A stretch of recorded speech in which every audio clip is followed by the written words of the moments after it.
زنیه مخصوصا برای کناف و خیلی راحت آسون. دو سال پیش خریدیم با 12 میلیون. الان به نظرم بزن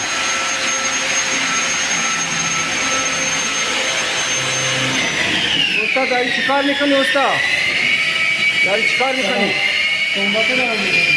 خسته نباشی. دستا خوب کار میکنه؟ آره الان کار نقاشه راحت شده. راحت شده؟ خب خدا رو شکر. تعمیر سنباته میشه؟ خب به سلامتی. قشنگ سنباته بزن. دمت گرم. کنار گوشه هم میخوره به اون. آره؟ اینجا تو نه بعد با دست بزنی؟ خب باشه. دست در نکنه. خسته هم نباشی. ما 3 نفریم داریم کار میکنیم.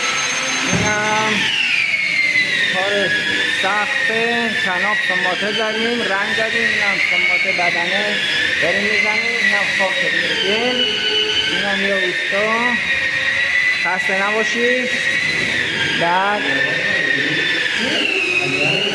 بعد ما منم چیز کن، مثلا منم بگیریم.